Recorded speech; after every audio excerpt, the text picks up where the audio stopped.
love this work. And so it's my pleasure to welcome up the group that is responsible for bringing you Reading in a Participatory Culture. Please welcome Henry on Skype, Erin, Wyn, Ricardo, and Rudy here in the room.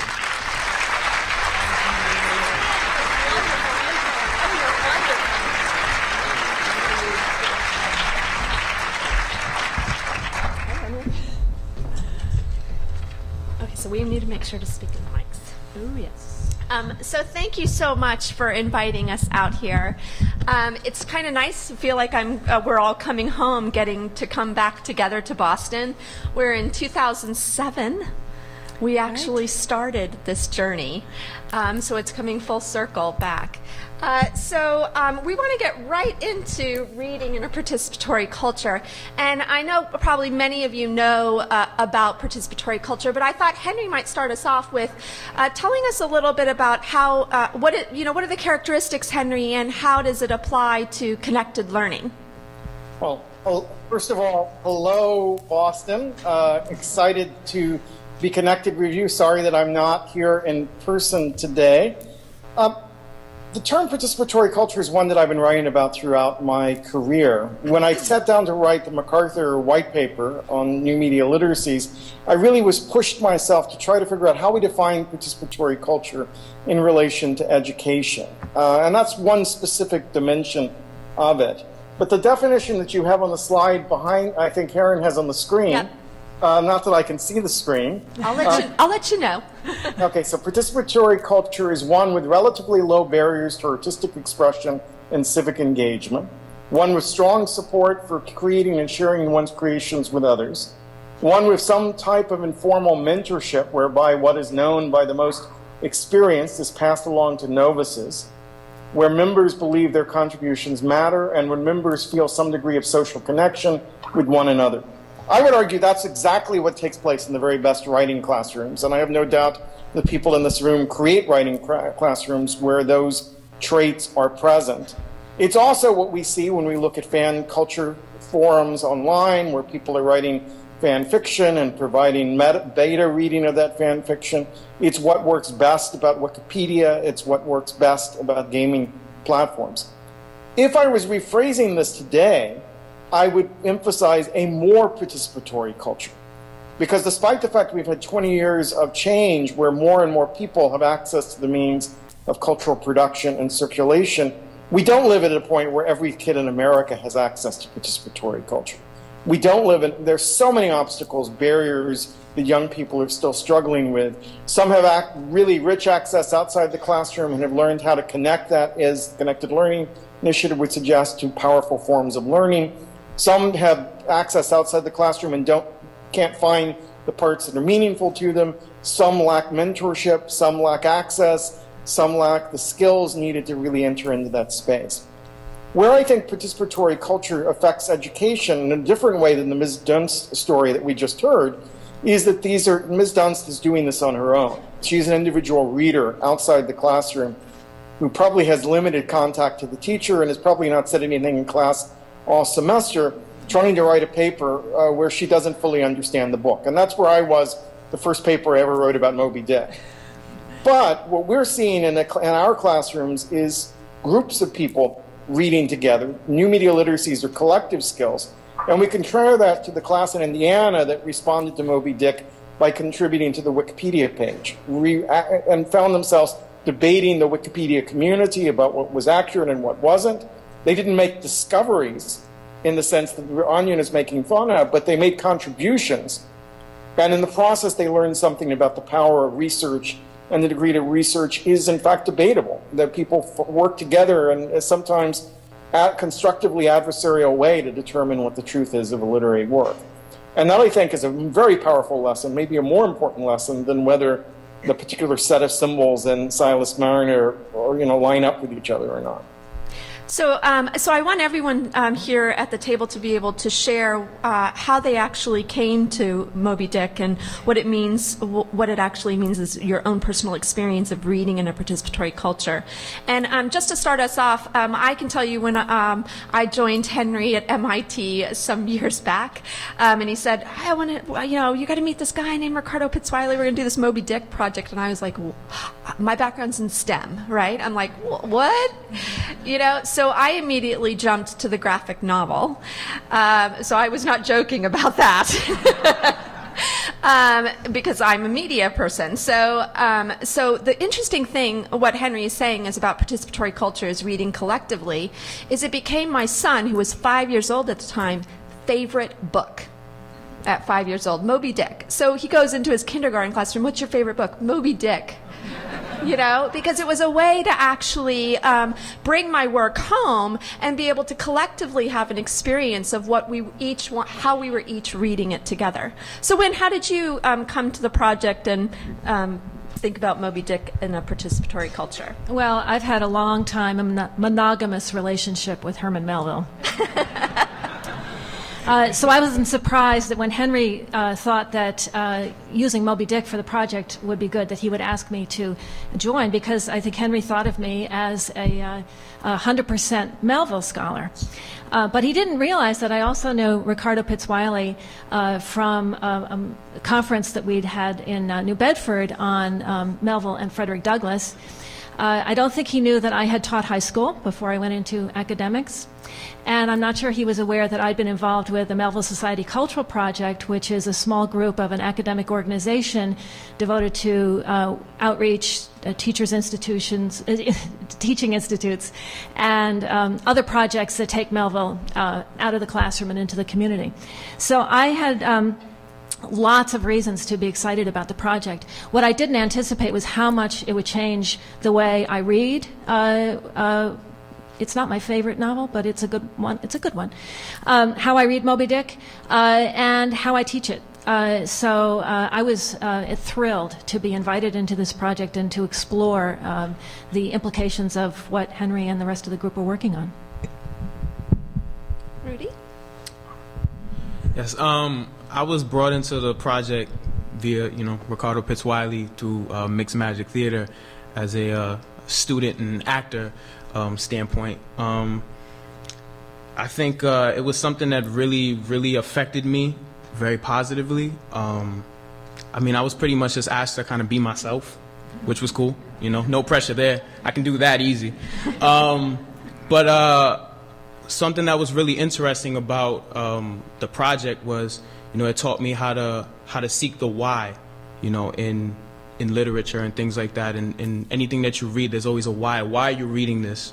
Why was this written? What's the purpose of it? And things of that nature, which is something that I take with me today. I'm also a spoken word artist. Over the summer, I competed in the National Poetry Slam, part of a team that made top 8 in the country. Thank you. Appreciate it. I'm okay, I'm all right. But everything, the entire process and experience of, not only talking about Moby-Dick, but actually like dealing with the language of it. Because even though I wasn't one of the actors in the old, the original story, I still was there hearing it every single rehearsal. And it was something that I still take with me to this day. A constant balance of, myself, which is, a little bit politically incorrect as far as like, structure and things like that, but also having that structure as well and finding that comfortable balance in between where, I can do the same poem, on the block, as they call it, with some friends, but also in an educational environment as well. So that's how it came about. Thank you. Rudy's my an example of what literature can do, and how it can change not only a young person, but it can also change you. I came to Moby-Dick as a theater artist.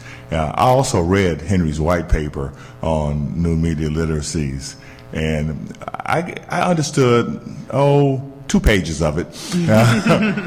But then I also met Wyn Kelley at the Melville conference, and I believe there was a disconnect between scholarship, between the theater, between the actual doing of the work, and also the people we were trying to impact. And I've had a very good career as an actor. But I became more interested in this work, in the teaching of it, and how you could take a novel like Moby-Dick and say, and deal with the question of how do I make it interesting and accessible to a contemporary audience, not just a young audience. We spend a lot of time investing in young people and not their parents and grandparents, and I believe that real learning happens when there's conversations across generations and across economic lines, social lines. I think one of the best parts of the Moby-Dick project, the play itself, was when Rudy met Wyn. Mm-hmm.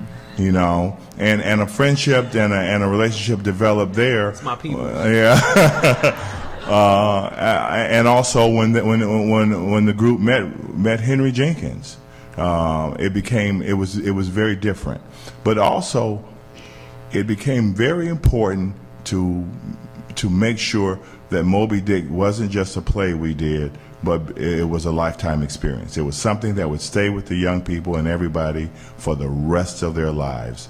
And so just to think about what you're saying about this cross-generational conversation, not just a book, but a whole entire experience. If you have read the book, I'm going to quote from it right now. Yochai Benkler, who's a good colleague of Henry's, argues that we look at the world differently in a participatory culture. We look at it through the eyes of someone who can participate. And I think just from our introductions, you can see that that's how we all kind of began to engage in it, is through being able to have conversations with others and participate. So just as we saw in, there's a motives for reading unit, which we're going to get into. We read for different things. Depending on our goals, we also watch for different things, depending if we want to use the experiences of reading as the starting point for writing criticism or as a springboard for creative expression. So, Wyn, how does the new reader contribute or participate in a classroom, whether it's in a formal or informal setting? Well, I want to draw on something that we devised for the book, and then maybe spring off that a little bit. I've got my training in techniques that we've already seen displayed in the Onion article. Traditional literacies, hunting for symbols, take your harpoon. And I devised a way of thinking to myself about what these traditional literacies were, what I had learned, not only in my own schooling, but from my very proper high school English teacher father. So you'll recognize all of these terms. When you read a book, the reading experience is linear. You go from the beginning to the end.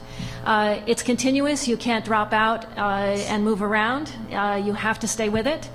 And we were all taught the dramatic unities. Books have a unity, and you can't mess around with that. It's complete. You can't just read part of it. You have to read the whole thing. And it's deep, which I think is one of the most misleading words in literary criticism. I had a professor in school who told me, you never neglect the surfaces for the mere depths. And I think it's very intimidating to students to be told that they have to have this kind of reading experience. I still find it tremendously valuable in my own teaching of literature and writing. So I haven't by any means, and I don't think the project has by any means tossed out traditional literacy. But we wanted to encourage a different kind of literacy based on the work that Henry had done with fan cultures and fan communities, and also work that we saw happening in the classrooms of the teachers that we asked to test our volume. So you can see what some of those principles are, that readers are also writers, reading with pencil in hand, that or finger, yeah, right. Oh yes, fingers. that the author is more broadly defined than in the traditional concept as someone in dialogue with a larger culture. That reading is a kind of umbrella term for a lot of practices that take place between a person or a group and a book. That it includes both critical and creative practices, as you saw in the passage that Erin just read to you. Very interesting to me, something I'm committed to in my teaching, is that literary texts are fluid. They exist in multiple editions, multiple media forms, and that our experience of them, as Elise said it in her mention, that many of you know Moby-Dick, even if you haven't read it, you know it through all these many fluid texts that circulate in our culture. In my teaching and after working with this project, I found out a lot about reading as a social activity. I understood that historically reading has been a social activity for a long time. When the head of a household might read the Bible aloud at the end of the day in the 18th century to children, servants, indentured servants, and neighbors. We've lost some of that social reading practice. And then teachers and students are both experts and novices. This is something that this audience is all too familiar with, the understanding that we collaborate in our teaching and learning together. So Rudy, thinking about these new characteristics of participatory literacy, of the new media literacies in a reading experience, does one resonate with you? How do you actually? What is your motivation to engage in the reading practice? Well, as I was listening, something that popped into my head was and something that I learned through this process a lot, through hearing different speakers and things of that nature, is the idea of content versus context. And how that can either deter someone away from reading something, or make them engage in it that much if they have that understanding of what that is. I can speak for myself. Born and raised in Providence, Rhode Island. The idea of keeping it real and all that stuff. A lot of times you get something like this that's very literary based and things like that. And you feel like you lose yourself in the process. But what's going to motivate someone is when they feel like they can connect to it. That understanding. I have a poem where I said, Herman Melville wrote the Coke game before it was cocaine. Because that's basically what this book is. It's the idea of what happens when you follow bad leaders. And that's a lesson that I was able to take into my personal life. And things that I see in my community and things of that nature. So it's the idea of content versus context. And when you're able to teach younger people that it's not about losing yourself, it's about customizing yourself into these different situations. I don't have to stop talking about anything that I've went through just because I'm in front of all you right now. I can still talk about hardships that I've been through, fights that I've been through, all of that stuff. And you know what? If people judge me for it, oh well. But you know what? I know that I have there's a purpose for it. There's a purpose for it, and I'm not losing myself in the process. And I think that's really what motivates new readers, because there has to be a connection, because we're lied to on a daily basis. So, Ricardo, tell us a little bit about actually the writing of the play Moby-Dick Then and Now, and situate us in that context of how this began. Oh, well, in the writing project, part of the process, the first thing I did when I read Moby-Dick, I downloaded the whole novel, and I dropped out everything that wasn't in quotes. So I had what Melville had to say, not just what he was talking, not just when he was describing things. What did people actually say? And because in what they were saying was also what they were doing. And then I had an idea that the white whale and cocaine were kind of the same thing, and the international cocaine cartel, if you will. And then you look for those things in what Melville had to say that you could translate into a modern language and a modern story. And so the writing of it itself was about trying to honor what Melville was saying, what Melville had said. You keep going back to the original text. Don't change his story, just maybe change the way the story is going to be told. And then the third part of that process was bringing young people in, like Rudy, to say, okay, I've written this now, but I'm not sure I'm acknowledging or recognizing your language. And don't make Melville's language a higher form of art than your language. But understand that if you're going to write something, you must seek for it to be art. You can't just be casual, accidental language. And they were brilliant. They were brilliant. And but we always were able to go back to the original text. And as an artist, not only do you have to learn to put value on what you're saying, and you have to be responsible for what you're saying and how you say it. So the writing process was about saying, this is what Melville wrote. This is how he said it. I don't know necessarily what he meant every time, but we have to put some value on it now. So the writing process involved always going back to the original, but always seeking a contemporary truth and ultimately bringing it to a right now experience. I stopped reading for a long time because it wasn't right now.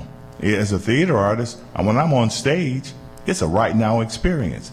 Now the question becomes, how do you take great literature and make it a right now, in the moment, not something I learned 150 years ago, or it was my teacher's favorite book. So how do you make it important right now? And that's what the writing process involved for us. So, Henry, thinking about making it important right now, going from a book to theater really takes into account multimodality and being able to tell a story across multiple media. Do you want to share another example, perhaps some of your comic work that you're working on? Yeah, well, let me begin with, go back and describe a little bit of Ricardo's process that really left a deep inspiration for me. That Ricardo had gone into a prison in Rhode Island, worked with incarcerated youth who read well below grade level, and got them to read Moby-Dick by having them rewrite it and reimagine it, and sort of figure out who these characters would be in the 21st century and how these characters connect with their own life. And that had deep resonance for me for two reasons. First of all, I was at that point teaching at MIT, and I was surrounded by students who said they learned how to do what they do at MIT by taking things apart and putting them back together again. So they take a toaster apart, they take a clock apart, they take the car apart. The first step was putting it back exactly the way it was before, understanding how it was built. But secondly, making something new from it, remixing those parts, hacking them together, jerry-rigging them to produce something that may not be a thing of beauty, but is a thing of wonder. At the same time, I've been looking at fans who were taking culture apart, who were taking Harry Potter apart and remixing it, reimagining it, and having intense critical debates about all of the parts of it. And you may not make a new discovery in Silas Marner, but these kids were making lots of discoveries in J.K. Rowling. Mm-hmm. And I think that the process of rewriting it as fan fiction led them to certain depths of understanding. And so when I heard Ricardo's story, it clicked to me, we could do fan fiction with serious literature. We can re-engage with this text, not only thinking critically, but thinking creatively about what the story is. Now, the last part out from that is this idea of multimodality, that is, telling the story across multiple media, telling the story in every available means of expression. This is something Gunther Kress has talked about in educational theory, but it's what I see in comics. I teach a course in comics here at USC, and taught one at MIT, and I'm often asked by people, I don't understand how to read comics. And the first step, I'd say, is learn to read left to right, top to bottom, like you're reading any other text in the Western culture, and go a long way toward understanding how to read comics.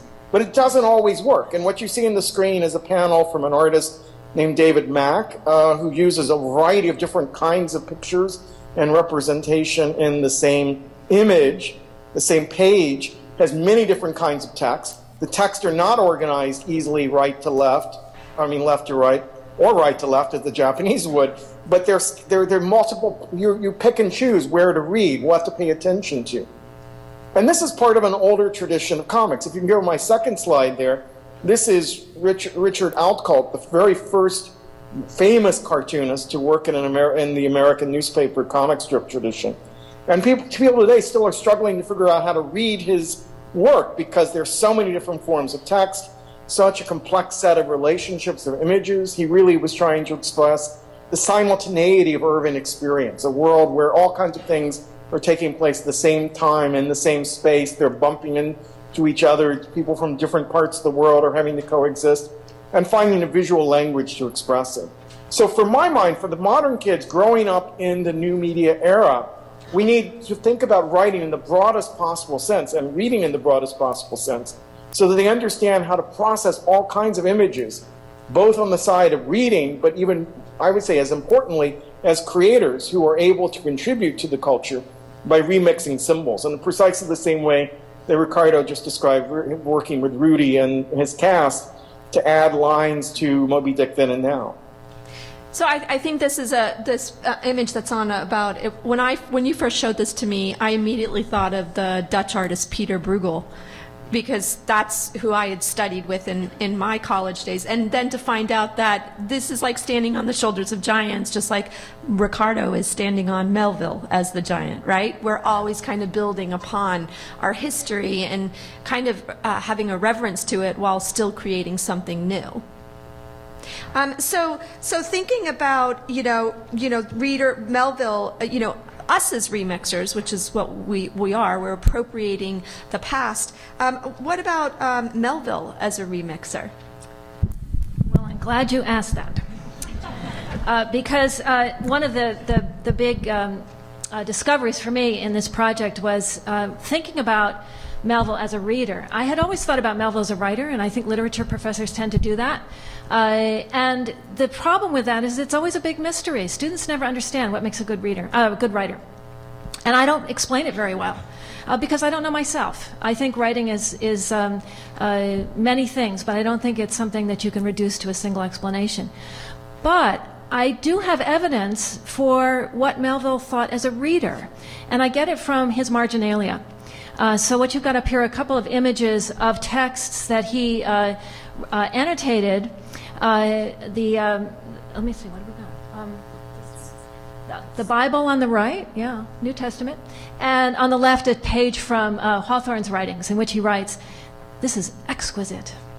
And this is kind of fugitive evidence. It only gives you a certain moment in the reading experience. But I began to think about Melville as a fan and a fan of earlier writers. So in my teaching, I was thinking of the reading of Moby-Dick as a way to get at some of those earlier writers. And I'm going to talk in the workshop this afternoon about annotation or marginalia as a way of rereading other texts. And thinking of this as a foundation for good writing. Because when you understand reading, I think you have a better understanding of yourself as both a critic and creative person, and building on what Henry just said. And then clearly you can't talk about Moby-Dick without looking at the way other people have read Moby-Dick. So the other image there is from the Moby-Dick pop-up book, which I know you're all familiar with. And something Very. that... Yes, that I gather is where Ocean's interest in Moby-Dick came from. And I often start my classes with this as an example of something that is as sophisticated in its way of telling the story as Melville is. And I got that idea from Rudy and Ricardo, and what Ricardo just said about looking for a language that is as rich as Melville's, and certainly on a par. So thinking about later artists as writing in Melville's margins gives us all a way to think about our work as a form of reading as much as it is a form of writing. And that's really changed the way I teach and think about literature.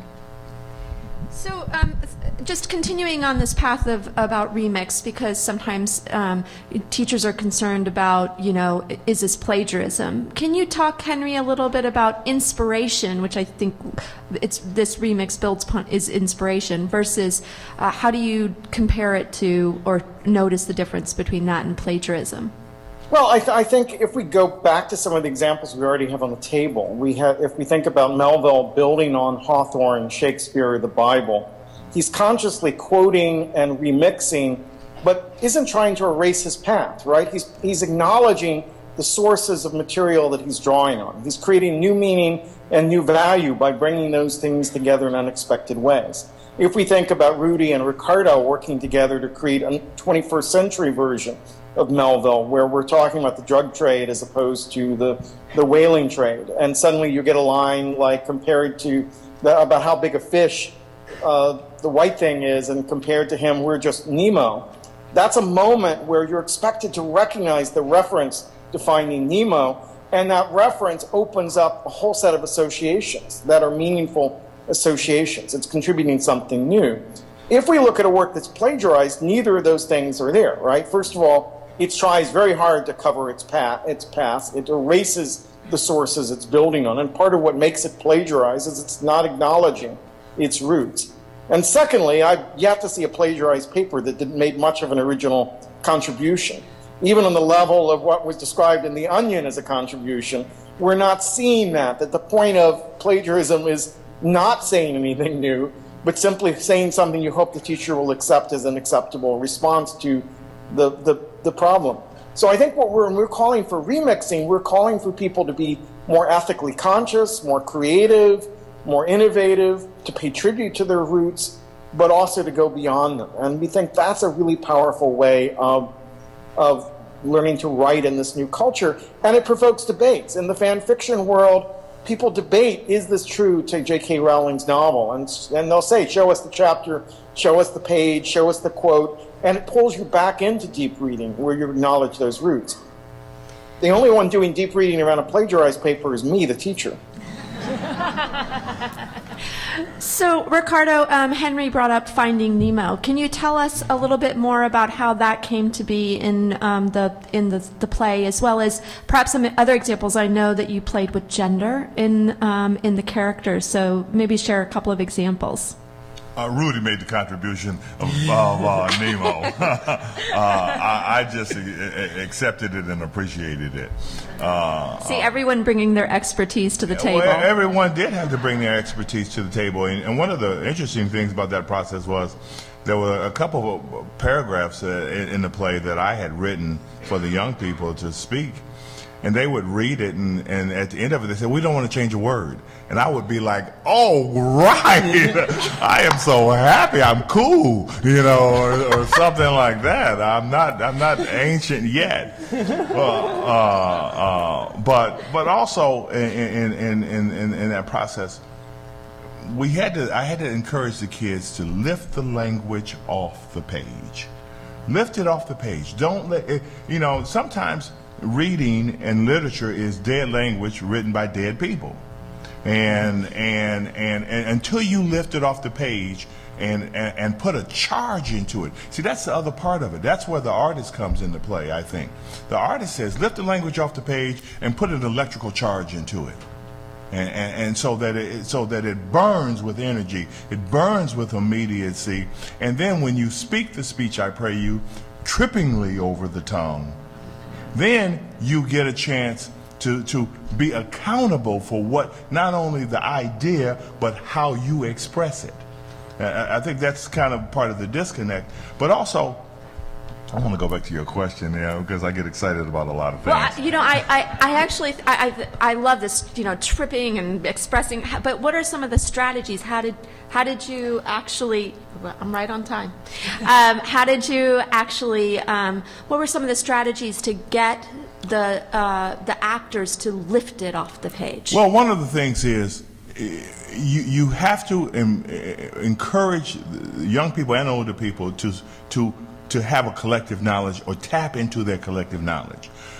The Nemo reference was a reference that everybody in the room understood.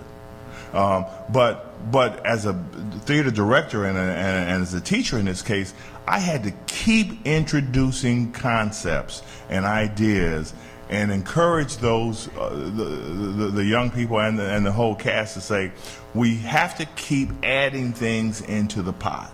References, cultural references, media references, all of those things become important. And then it becomes important to say, okay, when I'm able to have a conversation, to talk about a certain thing, and you don't understand anything that I'm talking about, Now we have a problem. Now we can start dealing with the problem. You don't know the Bible. You don't know Shakespeare. You don't know Richard Wright. You don't know Uncle Tom's Cabin. You don't know, and there's so much of the world is being shaped by this literature, and it's impacting you, and you may not even know how it's doing it. And like that's what Melville did. Melville kept. He might have been the smartest man in the world in his time. He just accessed everything. And I had to encourage my students and my cast all the time, you got to access everything. And you're gonna have to be accountable for what you know, and you're gonna have to be accountable for what you don't know. Yeah, I use an example frequently. You know, how do you when you dehumanize a person, how do you go from a freedom fighter to a terrorist? It's all language. And by the time you get to terrorist, it's okay to kill you. You know, that's the lesson we learned in Moby-Dick. When the kids would say, "We got to have guns," and I say, you know what? If you take out a gun, it's okay to kill you. So a full immersive experience, Rudy. When do you feel like you had the first aha of like it sunk in and you were like, oh my gosh, my mind has changed. I see something. I see it differently now. Well, that actually happened before the Moby-Dick project with the English teacher, with my English teacher in 11th grade. I graduated from Central High School, and we had to do a research paper. My teacher, her name was Trish Bodkin. We had to do a research paper in her class. And a popular topic in hip-hop at the time was snitching. You know, this was right around the time when this popular rapper named Cameron from Harlem had went on 60 Minutes and gave the dumbest answer ever. But it was a popular topic in hip-hop, and I wanted to write about it. And I found myself asking the teacher for permission to express myself because of past experiences that I had where that wasn't cool. And so you know, when I approached her and asked her for permission if I could write about snitching, she said something that still sticks with me to today. She said, "Rudy, you could write about whatever you want. You just have to put it in words that I can understand." And it was not only empowering for me, but it also showed a level of humility for her. You know, and that let me know that teaching and things like remixing and all these things, it's a two-way street. It's a two-way street, you know. When as far as like teaching and things, I'm pretty sure there's teachers here and stuff like that, you know. Pretty sure, yeah, just a few, just a couple. Just a couple. Yeah, but something that I would say from a student standpoint, you know, is what separates you from being just a teacher who hands out pamphlets and sheets. And when you can answer that question, there's nobody in your classroom that you can't touch. I think the interesting thing, though, is aren't we all students, right? So thank you so much for taking it home for us, Rudy. This is what actually learning in a participatory culture is very much about making relevant, making it personal, and being able to have a dialogue, a two-way dialogue where we each are students, we're learning from each other. So all expertise matters when we're sitting at the table together, which is what this 5-year project has been. All of us sitting around the table, learning from each other, and really having all of our minds blown, right? Yeah. So I want to encourage you all to join us this afternoon at 1:30. We're going to be running a workshop that will drill down even further into our reading and our participatory culture activities.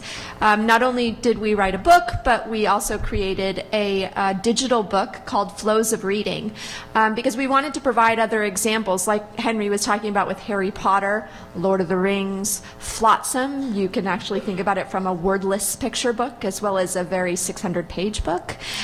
So a lot of those different examples are in our complementary digital book. And then this afternoon, Wyn and I will be sharing 2 different platforms to really think about reading and writing in new ways. PLAY, which is an acronym for Participatory Learning and You. So I encourage you to sign up and register, and we've put the website up there, as well as Annotation Studio, which allows us to not just write on our books, though we really encourage you to write within your books, animate and draw inside your books, but also now we can do it digitally as well through Annotation Studio that MIT's Hyper Studio has developed. So please, if you are coming to the workshop, make sure to actually try signing up and registering for these 2 sites so we can actually use the most of our 75 minutes together. So thank you very much, and thank you all for joining us. Thank you, Henry. Bye-bye.